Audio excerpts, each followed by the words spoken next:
Como todos sabem, eu sou só um matuto provinciano tentando ler o mundo, do qual não tenho ciência. Fui criado como a maioria dos pobres. Meus pais compravam carro usado e, quando podiam, se apertavam e trocavam por outro carro usado. Eu não sabia como é a realidade do mercado de automóveis para a classe média. Fui criado numa bolha de pobreza. Talvez você tenha mais familiaridade com o que eu vou dizer. A classe média, quando compra um carro, ela compra o carro zero. Enquanto ela ainda está pagando, ou seja, antes dela terminar de pagar o carro, ela entrega aquele carro para a concessionária, trocando por outro carro zero e continua pagando as mensalidades. Não é assim?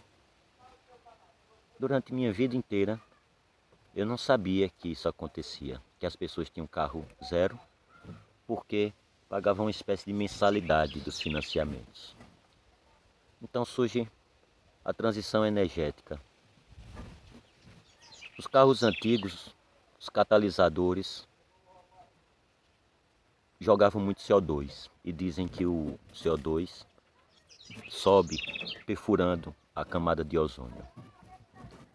Quem sou eu para negar isso ou duvidar? Minha intenção não é essa.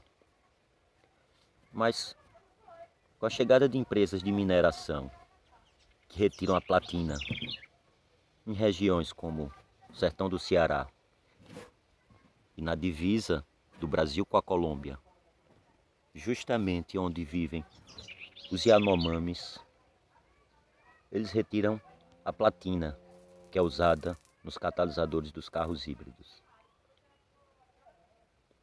Os órgãos de fiscalização de veículos não tem como verificar se os catalisadores estão funcionando.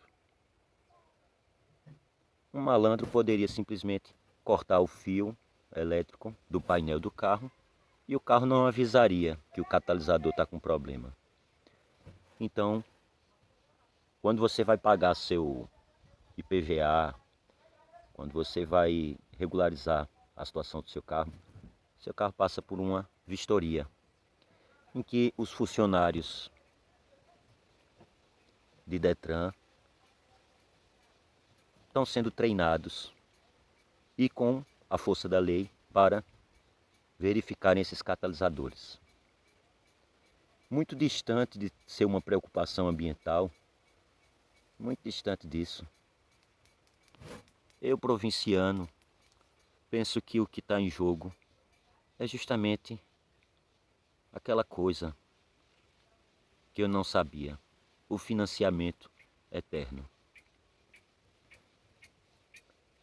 Os carros são engraçados, né? Porque eles não se enquadram na categoria de móveis, não são uma geladeira, não são um armário, mas também não são um imóvel, não são uma residência. E na escola eu lembro que eles levavam muito a sério essa coisa de móvel e imóvel. E os carros estão classificados numa terceira categoria, que é a dos automóveis, como imóveis que se movimentam. Não é ruim ser um pobre sem estudo, que não consegue entender o que está acontecendo no mundo.